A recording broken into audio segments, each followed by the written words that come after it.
भारत के उपराष्ट्रपति जगदीप धनखड़ ने अपने पद से इस्तीफा दे दिया है कि जब एक काम मैं नहीं कर सकता, मैं उसमें अपने तबीयत के कारण अपना योगदान नहीं दे सकता, तो मुझे पदमुक्त होना चाहिए।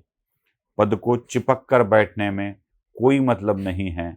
यह धनखड़ जैसे व्यक्ति ही कर सकते हैं।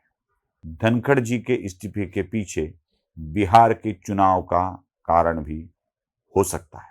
स्वधर्म जागृतीचा विधायक बुरुज एनालायझर न्यूज, एनालायझर न्यूज। दोस्तों नमस्ते। भारत के उपराष्ट्रपति जगदीप धनखड़ ने अपने पद से इस्तीफा दे दिया है और कहा है कि मुझे पदमुक्त कराया जाए। उन्होंने कारण यह दिया है कि उनकी प्रकृति अब ठीक नहीं रहती और बिगड़ते तबीयत के कारण उपराष्ट्रपति पद का भार वह सह नहीं सकते।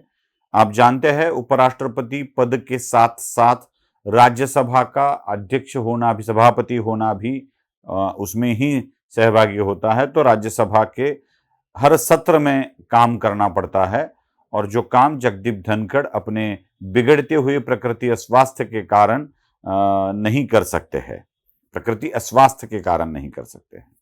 तो जगदीप धनखड़ ने इस्तीफा दे दिया और न जाने कितनी चर्चाएं, अफवाहें होने लगी। ऐसा कहा जाने लगा कि धनखड़ जी को यह ज्ञात हुआ है कि बीजेपी वाले कैसे उनका फायदा उठा रहे हैं, कितने गंदे हैं, इसलिए उन्होंने इस्तीफा दे दिया। ये कहा जाने लगा कि जगदीप धनखड़ अब लोड होने जा रहे थे भारतीय जनता पार्टी पर, इसलिए उन्हें हटाया गया। लेकिन एक बात मैं धनखड़ जी की बहुत अच्छी तरह से जानता हूं और उसका स्वागत करता हूं कि जब एक काम मैं नहीं कर सकता, मैं उसमें अपने तबीयत के कारण अपना योगदान नहीं दे सकता, तो मुझे पदमुक्त होना चाहिए।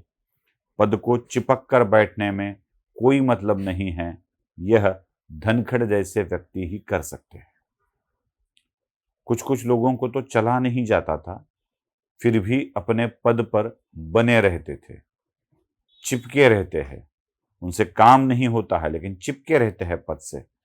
पद महत्वपूर्ण होता है।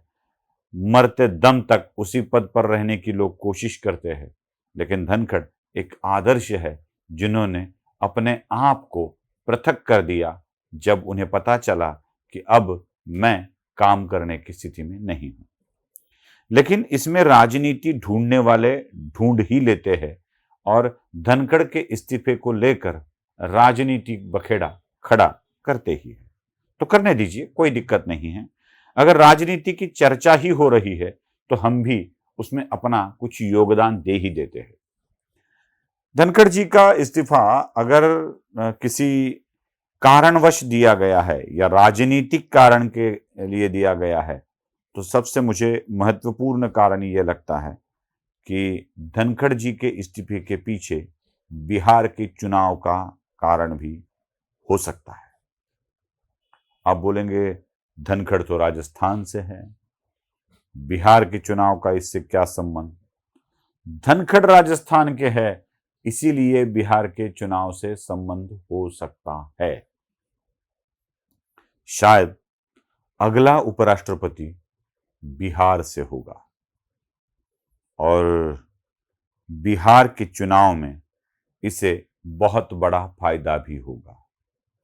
आप जानते हैं भारतीय जनता पार्टी सत्ता प्राप्ति के लिए गठबंधन करती है। मैं बता दूं कि राजनीतिक दल का ध्येय ही सत्ता प्राप्त करना होता है। आदर्श के वस्तुपाठ को बताकर यह कहा जाता है कि राजनीति में सत्ता प्राप्त करना यह अंतिम ध्येय नहीं होता है। बिल्कुल सही है, सत्ता प्राप्त करना अंतिम ध्येय नहीं होता है।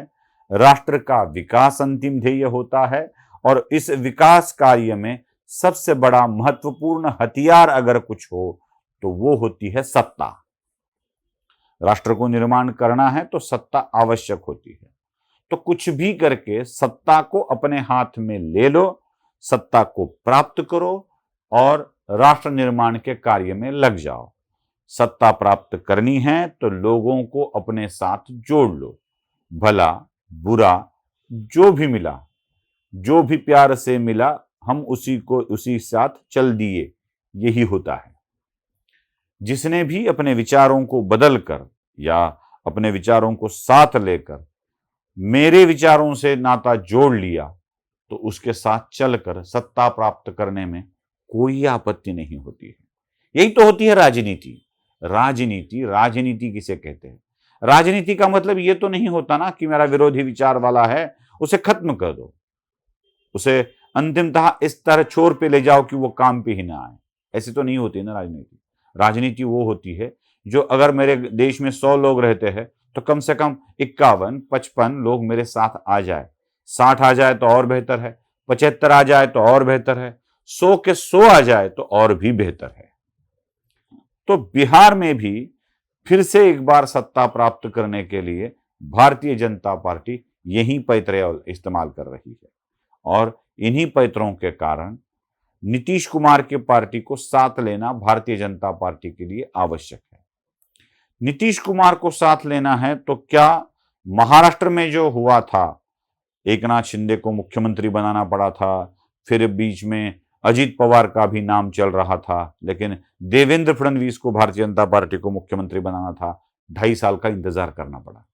एकनाथ शिंदे को मुख्यमंत्री बनाना पड़ा और फिर से देवेंद्र फडणवीस को मुख्यमंत्री बनाना पड़ा। यही स्थिति बिहार में भी थी।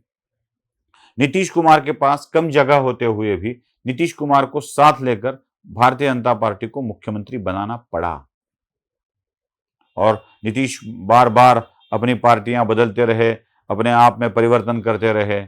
इस बार अगर भारतीय जनता पार्टी का मुख्यमंत्री बिहार में बनाना है तो नीतीश कुमार के लिए कोई अच्छा सा पद देना आवश्यक है। अच्छा सा वह भी ऐसा कि नीतीश कुमार की प्रतिष्ठा बनी रहे, उनके उम्र को लेकर उनको अच्छा पद मिले, ऐसा पद मिले जो नीतीश कुमार बिहार में जो खेला करते थे वो खेला केंद्र में ना कर सके।